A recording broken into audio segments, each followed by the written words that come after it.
그가 나간 후에 예수께서 이르시되 지금 인자가 영광을 받았고 하나님도 인자로 말미암아 영광을 받으셨도다. 만일 하나님이 그로 말미암아 영광을 받으셨으면 하나님도 자기로 말미암아 그에게 영광을 주시리니 곧 주시리라. 아멘.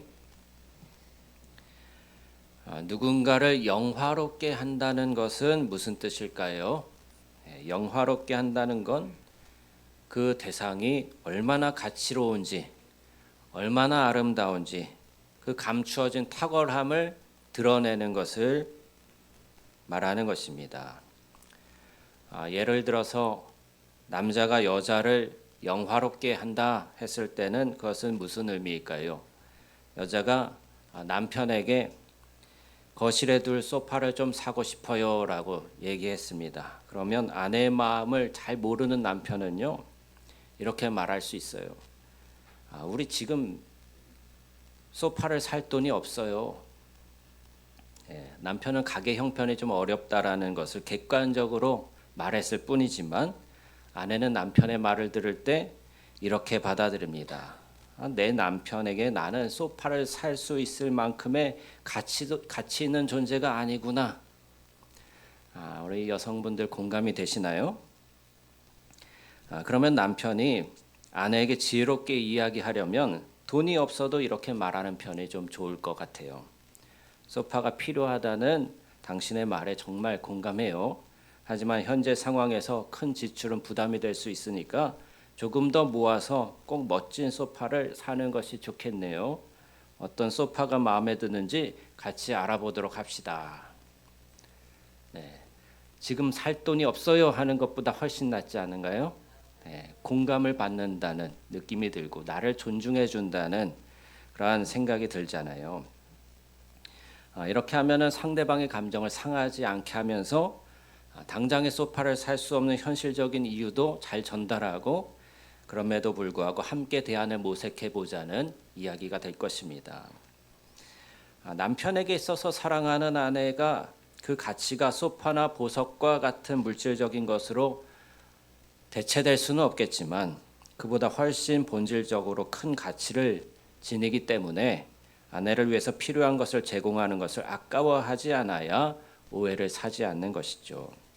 그렇지 않고 단지 그거 살 돈 없어 라고만 말한다면 아내는 남편에게 난 원하는 것을 말하지도 못하는 그런 무가치한 존재인가 라는 그런 섭섭한 마음이 들 수 있습니다.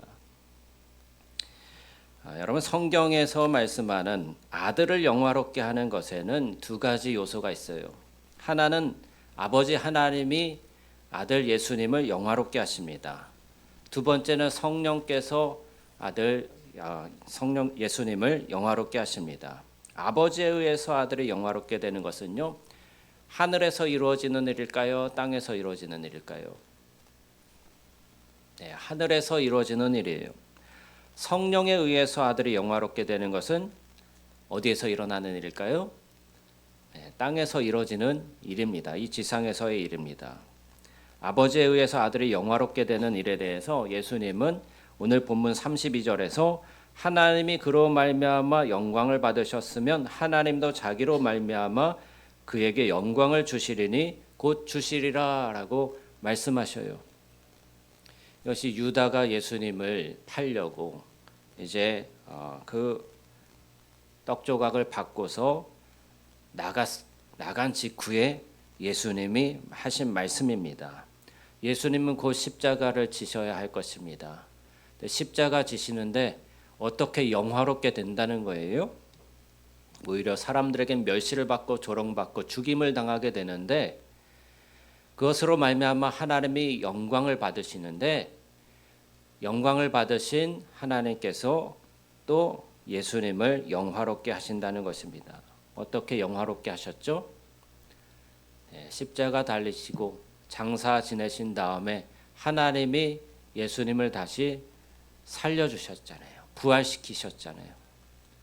부활시키실 뿐만 아니라 하늘로 올리우게 하셨죠. 가장 밑바닥까지 죽음의 자리까지 갔다가 다시 소생한 그러한 일을 통해서 하나님께서는 예수님을 영화롭게 하신 줄 믿습니다. 그런데 이미 십자가에 달리셨을 때 예수님은 영화로워지신 거예요. 하나님께서 영화롭게 하신 거예요. 높이 들리우심으로 말미암아서 우리가 예수님이 누구신지를 아는 것은요, 복음서에도 보면요, 예수님이 기적을 행하실 때가 아니라 고난을 당하실 때였어요. 예수님이 놀라운 일들을 행하시고 제자들을 가르칠 때 영화로워지신 것이 아니라 예수님이 십자가 달려 돌아가실 때에 백부장, 이방인 백부장의 입을 통해서 그는 정말로 하나님의 아들이었다라는 고백이 터져 나옵니다.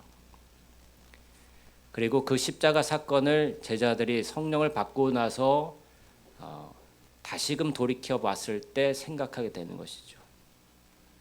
예수님은 자기 죄 때문에 돌아가신 것이 아니라 우리 모든 인류의 죄를 위해서, 또 나의 죄를 위해서 대신 십자가 지시고 돌아가신 것이구나. 그리고서 예수님이 누구신지 진정으로 깨닫게 되고 영화롭게 되는 것입니다. 요한복음 17장 5절에서 아버지여 창세전에 내가 아버지와 함께 가졌던 영화로서 지금도 아버지와 함께 나를 영화롭게 하옵소서라고 예수님이 기도하셨어요. 하나님께서 아들 예수님을 영화롭게 한다는 것이 그분의 가치와 탁월함을 드러내 보이는 것입니다. 그걸 우리가 조금 전에 남편과 아내 사이의 대화로 예를 들어서 설명해 드렸어요. 하지만 인간의 생각으로는 하늘에 있는 영적인 그리스도의 영광을 상상하거나 이해하기가 쉽지 않죠. 오늘 오직 마음으로 주님 안에 거하면서 주님과 교제하고 주님의 생명에 참여할 때에만 이 사실을 진정으로 우리가 이해할 수 있습니다. 이렇게 우리가 주님 안에 거하면서 마음으로 주님이 영화롭게 된 사실을 이해할 수 있는 것은 오직 성령께서 우리 안에 행하시는 일입니다. 그래서 하늘에서는 하나님께서 아들 예수님을 영화롭게 하시고요. 땅에서는 성령님이 예수님을 영화롭게 하시는데 이 땅이라는 것은 우리의 마음을 말하는 거예요. 우리 마음속에서 예수님이 영화롭게 되는 것은요. 성령님께서 행하시는 일이라고요.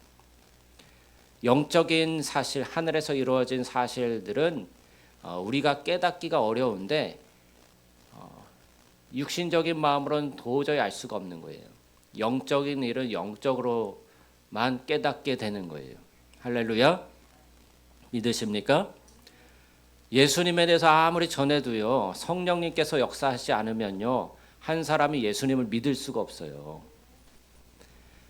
그래서 우리는 두 가지 일이 일어나야 되는데, 먼저 하나님께서 우리 안에 주신 이 복음을 전할 때에 우리가 미련한 방법으로 이 복음 전도를 하는 것을 하나님이 기뻐하셨다고 했습니다. 이 미련한 방법이란 무엇이에요? 우리가 나가서 전하는 거죠. 예수님을 전하는 거예요. 복음을 전하는 거예요. 그런데 이것은 이것만 가지고는 한 사람이 예수님을 받아들일 수가 없는 거예요. 우리가 전하지만 우리의 설득하는 말로 되어지지 않고 성령의 능력으로만 한 사람이 하나님께로 나올 수 있게 되는 것입니다. 성령께서 행하시는 일이죠. 지금 이 순간에도요, 제가 말씀을 전하지만 제가 설득하는 말로 또는 어떤 지식적인 말로 이렇게 설교를 한다고 해서 여러분들이 하나님을 더 알게 되고 더 사랑하게 되는 게 아니에요. 오히려 이 가운데 성령님께서 역사하셔야만 여러분들이 믿음이 생기고 신앙이 자라게 될 줄 믿습니다. 그것이 우리 안에 성령께서 행하시는 일이고 성령께서 우리 안에 예수님을 영화롭게 하는 그 작업을 지금도 행하고 계신 거예요. 예수님께서는 스스로를 높이지 아니하시고 자신의 영광을 구하지 아니하시는 겸손하신 분이십니다. 온유하고 겸손한 분이시고 그 성품을 우리도 담기를 원하셔요. 그래서 오늘 교동문 읽었죠. 빌립보서 2장 5절 이하의 말씀, 너희 안에 이 마음을 품으라. 곧 그리스도 예수의 마음이니 하면서 그는 하나님과 동등됨을 취할 것으로 여기지 아니하시고 오히려 자기를 비어 종의 형체를 가지사 사람의 몸을 입고 오셨다. 그리고 십자가에 죽기까지 아버지 하나님께 복종하셨다라는 말씀이 이어져 나오지 않습니까? 그래서 하나님께서 그분을 영화롭게 하시는, 예수님을 영화롭게 하시는데 다시 살리시고 모든 이름 위에 뛰어난 이름을 주셨다라고 말씀하고 있습니다. 여러분, 늘 자기가 자기를 높이고 자기를 영화롭게 하려는 사람을 일컬어서 교만하고 어리석다고 하죠. 예수님께서는 하나님과 본체가 같으신 분이세요. 본체이셔요. 그런데 하나님과 동등됨을 취할 것으로 여기지 아니하시고 오히려 자기를 비우고 자기를 낮추셔서 이 땅에 오셔서 사람의 모양으로 오셨다는 거예요. 우리와 같이 되셨다는 거예요. 그런데 원죄는 무엇입니까? 아담과 하와가 지은 원죄는 무엇이에요? 예수님과 반대로 행한 거예요. 예수님은 겸손하게 자기를 낮추셨지만 아담과 하와는 하나님과 동등됨을 취하려고 하나님과 같아지려고 선악과를 따먹은 건 아닙니까? 그것이 인간의 원죄인 거예요. 그런데 이 원죄는 우리 안에 여전히 남아서 이 육신적인 본성으로 하나님을 대적하고 내가 신이 되려고, 내가 하나님이 되려고 하는 것이 인간의 모습인 것입니다. 여러분, 이 사실을 잘 분별하시기 바랍니다. 세상 사람들이 높은 마음을 품고 하나님을 대적해서 스스로 도시를 건설하고 스스로 기술을 발전시켜서 신이 없는 시대를 살려고 애를 쓰는 거예요. 하나님 없이도 우리는 우리 기술 발전으로 인해서 영원히 살 것이다. 이 육체의 질병도 죽음도 극복하고 영원히 살 것이다. 그것을 지식으로 기술 발전으로 그렇게 이룩하려고 애를 씁니다.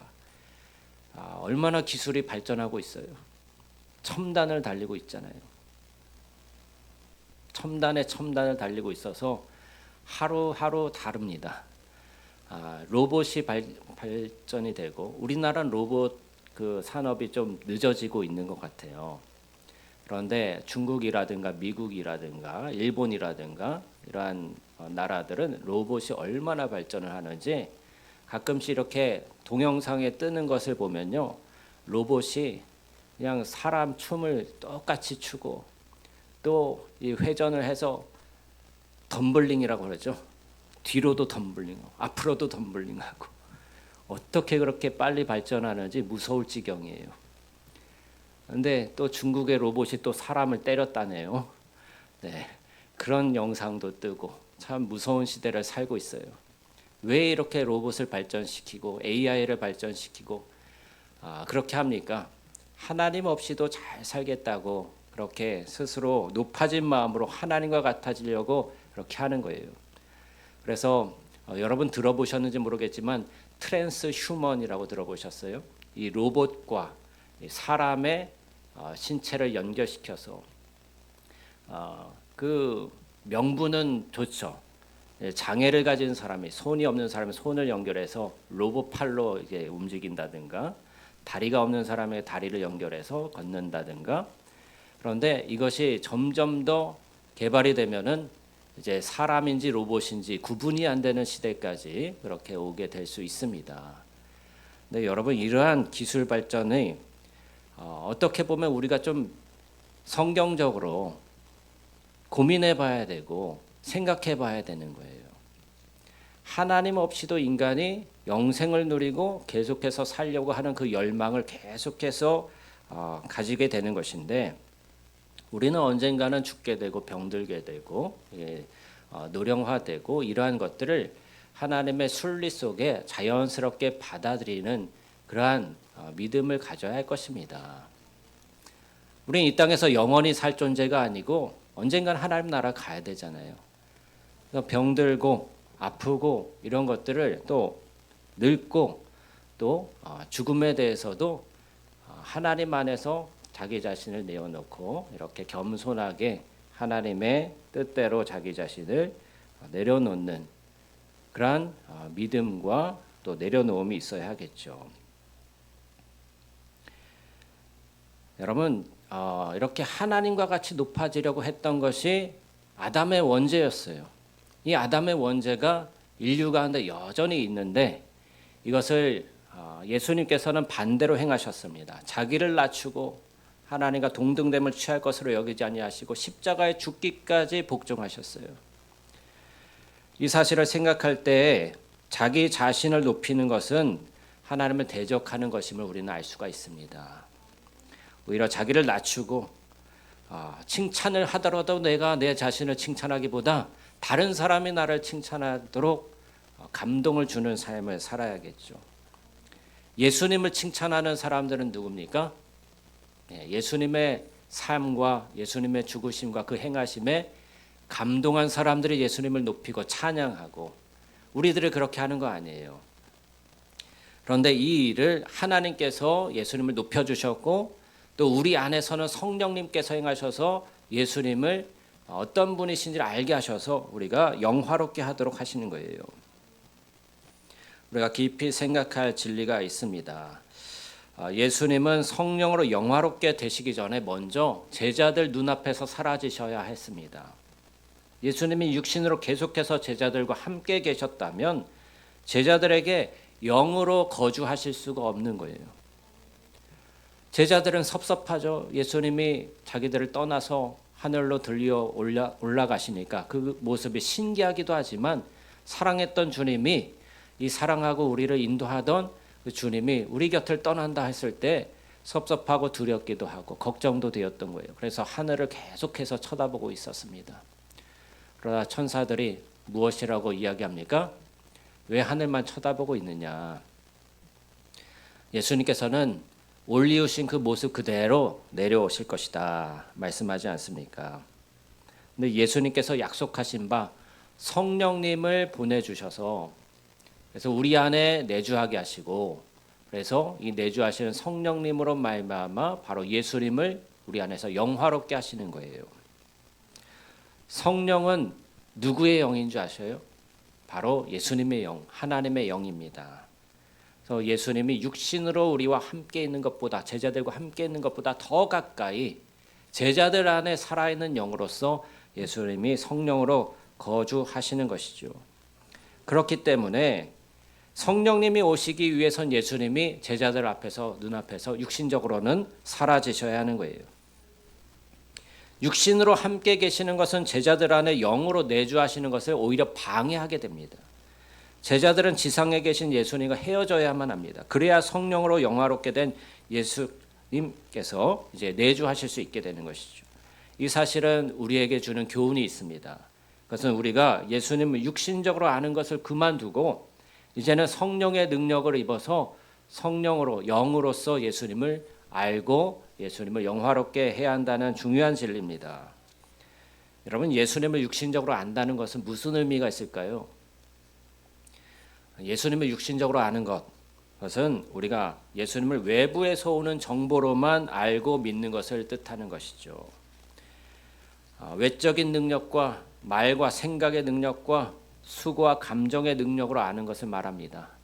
또한 외적으로 안다는 것은 그분의 본질이 어떤지, 그분의 성품과 인격이 어떠한 분이신지, 그분이 영적으로 어떤 의미가 있는 분인지 깨닫지 못한 상태에서 단지 예수 믿으면 복받고, 기도했더니 기도 응답받고, 외적으로 드러난 어떤 우리의 삶을 윤택하게 해주고, 이런 것으로 예수님을 믿는다고 생각하는 것이 육신적으로 아는 거예요.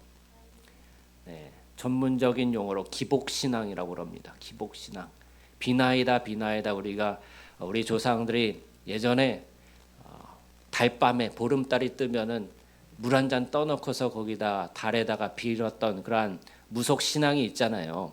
그런데 이 무속신앙 이런 것들이, 또는 유교 이런 것들이 우리 기독교가 들어왔을 때 우리 몸에 새겨져 있는 그러한 종교적인 모습들이 섞여가지고 예수님을 믿을 때도 비나이다 비나이다 이렇게 기도하면 내가 원하는 소원 이루어주는 그러한 신 정도로 생각한단 말이에요. 처음 믿을 때는 그럴 수 있어요. 그렇지만 참된 하나님의 아들로서 예수님을 아는 것은 성경을 통해서 우리가 영적으로 깨닫게 되는 것이죠.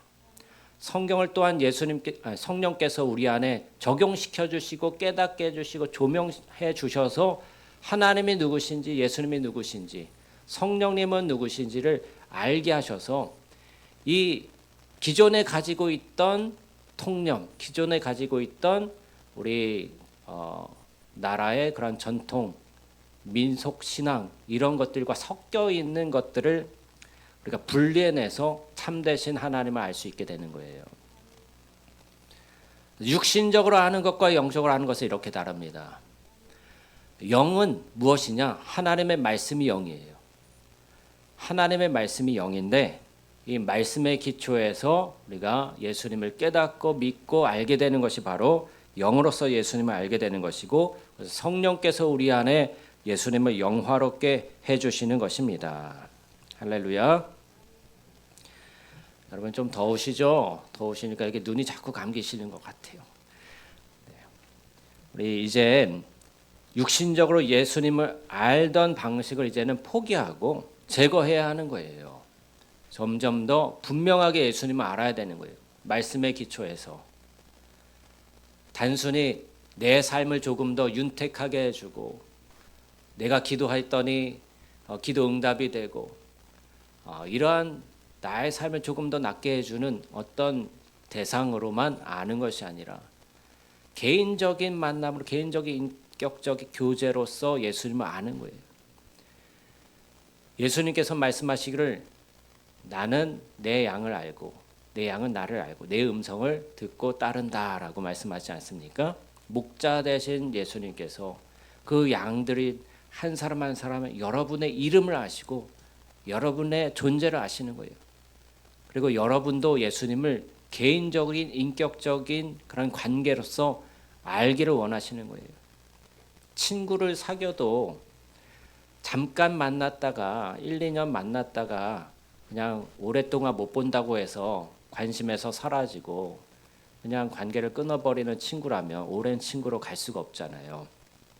그런데 어쩔 수 없이 뭐 해외로 나가서 산다, 그래 멀리 떨어질 수밖에 없다 하더라도 그 친구가 늘 그립고 보고 싶고 어떻게 사는지 가끔 그래서 연락하고, 그리고 한국에 들어오면 또 연락해서 만나고 인격적인 관계를 계속 이어가는 친구여야 참된 친구라고 할 수 있지 않겠습니까?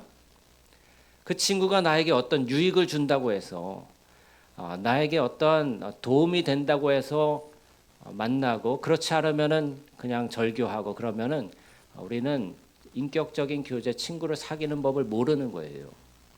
우리가 하나님을 만날 때도 예수님을 만날 때도 마찬가지입니다. 예수님이 나에게 유익이 되기 때문에, 나의 삶에 어떤 보탬이 되고 도움이 되기 때문에 예수님을 사랑하고 믿는다고 한다면 그것은 참된 인격적인 관계가 아닌 것이죠. 근데 예수님이 얼마나 귀하신 분이신지, 얼마나 탁월하신 분이신지, 얼마나 우리를 사랑하시는 분이신지 알고 그분을 우리도 사랑하게 될 때에 그러한 방식이 아니라 깊이 있는 방식으로, 영적인 방식으로 우리가 교제하며 만나며 그분을 사랑하게 되는 거예요. 그래서 영으로 예수님을 안다는 것은 바로 이러한 인격적인 교제로서 영원히 만나는 그러한 관계로서 우리가 만나는 것이죠. 성령님께서는 그리스도의 그 영광을 우리가 개인적으로 경험하고 소유하고 누릴 수 있게 해주십니다. 성령님은 우리 안에 계신 예수님을 보여주시는 거예요. 예수님이 연약한 아기로 오셨을 때 우리 안에 자라고 커져서 형성되었을 때에 우리가 그리스도를 신뢰하고 따르며 섬기라고 배웠을 때에 이 일들은 모두 성령님께서 우리 안에 이루어 주신 일입니다. 우리 안에 주님의 영광의 보좌가 세워지고 그리스도께서 모든 대적들을 다스리시고 또 모든 권세가 복종하고 우리의 모든 생각들이 주님께 순종하도록 붙잡힌 바 되는 것이죠. 그리스도 예수 안에서 생명의 성령의 법이 죄와 사망의 법에서 우리를 자유케 했습니다. 성령님은 사랑하며 순종하는 제자들 안에 영원히 거하시겠다고 약속하셨어요. 성령님은 그 사람 안에서 그리스도를 영화롭게 하십니다. 여러분 안에서 예수님이 점점 더 분명해지고 여러분 안에서 예수님이 점점 더 영화로워지기를 축복합니다. 성령님께서 그 일을 행하시는데 우리도 그것에 순종해서 협력을 해야 되는 거예요. 협력하는 것은 어떤 방법으로 할 수 있을까요? 예수님을 더 원하고 갈망하고 알아가려고 노력을 해야죠. 그래서 말씀을 읽고 묵상하고 이 말씀 속에 계시된 예수님을 알기 위해서 또 그것을 예수님을 체험하고 누리기 위해서 우리가 일상생활 속에서도 기도의 삶을 살아야죠. 주님을 닮아가려는 노력을 해야죠. 이것이 성령님께서 우리 안에 예수님을 영화롭게 하는 방법이고 우리가 또 예수님을 닮아가면서 성화되어가는 과정인 거예요. 성경에서는 우리 몸을 주님이 거하시는 성전에 비유해요. 성전은 거룩한 장소가 두 곳이 있는데 하나는 성소이고요. 또 하나는 지성소입니다. 어느 것이 더 거룩한 곳일까요? 성소와 지성소 중에 지성소입니다. 근데 이 지성소는 하나님이 임재하시는 거룩한 장소예요. 그래서 대제사장 1년에 한 번 이제 그 제비뽑기로 선택된 대제사장만 그 지성소에 들어가는데 이 지성소에 들어가서 하나님께 제사를 올려드릴 때에 하나님이 임재하시는 거예요. 그래서 그 지성소에 구름이 가득하게 되는 것이죠. 그런데 이 성소와 지성소를 구분하고 가르는 것이 무엇인 줄 아세요? 휘장. 지난주에 말씀드렸는데 이 두꺼운 안막과 같은 이 휘장이 쳐져 있어요. 그런데 예수님이 십자가에서 피 흘리시고 돌아가셨을 때 이 휘장이 어떻게 되었습니까? 위에서부터 아래로 쫙 찢어졌죠. 그리고 이 지성소가 열리게 되는 거예요. 대제사장만, 이 거룩한 대제사장만 들어갈 수 있는 그곳에 이제 예수님을 믿는 사람은 누구든지 다 들어갈 수 있게 됩니다. 죄가 다 사해졌다는 의미예요. 우리가 거룩하게 되어서 주님과 만날 수 있는 그 길이 열리게 되었다는 것입니다. 이 휘장은 곧 육신의 장막입니다. 오직 육신의 장막이 찢어지고 주님이 완전히 죽으셨을 때에만 그리스도께서 하늘에 계신 생명의 충만한 영광으로 들어가실 수 있었던 거예요. 우리가 주님께 대한 예배를 드리면서도 주님을 아는 지식이 많이 있을지라도 더 깊은 지성소로 들어가지 않고 육신의 장막이 찢기지 않은 채 성소 안에만 머무는 신앙생활을 할 수가 있습니다. 그러나 육신의 장막이 찢어지고 지성소 안으로 들어가야 비로소 새로운 생명의 길을 통해 그리스도의 사역의 특별한 부분으로 들어가게 되는 거예요. 이것은 부부가 동반자 관계에서 더 깊고 온전한 연합의 관계로 들어가는 것에 비유할 수 있습니다. 동반자 관계는요, 그저 같이 살고 같이 먹고 같이 자녀를 양육하는 정도에 만족하는 관계예요. 그렇지만 온전한 연합의 관계는 마음과 영과 생각이 다 하나가 되어서 온전한 연합을 이루는 사랑의 연합을 의미하는 것입니다. 예수님을 만날 때도 동일해요. 예수님이 원하시는 것은 그저 성소의 신앙생활이 아니라 지성소의 신앙생활이에요. 그래서 개인적으로 인격적인 교제, 깊은 영적인 교제로 들어가 주님과 온전하게 연합하게 되기를 간절히 원하시고 계신 것입니다. 이 육신의 장막이 찢어지고 우리의 마음속에서 예수님이 왕좌에 앉으시고 우리의 신랑으로서 우리와 연합하실 때 진짜 신앙생활이 시작되는 것이죠. 우리가 지금까지는 생각으로 지식으로만 예수님을 알았다면 이제는 영으로 알고 성령으로 알아서 영화롭게 되신 주님의 영광과 사랑과 능력과 그 생명으로 주님과 교제하고 사랑하며 연합하는 진짜 살아있는 신앙생활이 되기를 축복합니다. 이러한 참된 믿음, 참된 신앙, 깊이 있는 진실한 사랑 안에서 그리스도께서 성령으로 영화롭게 되는 일이 우리에게 실제가 되고 믿어지고 또 사라지는, 그렇게 누리게 되는 일들이 있게 되기를 간절히 소망하며 주님의 이름으로 축원합니다. 할렐루야. 우리 함께 기도하겠습니다.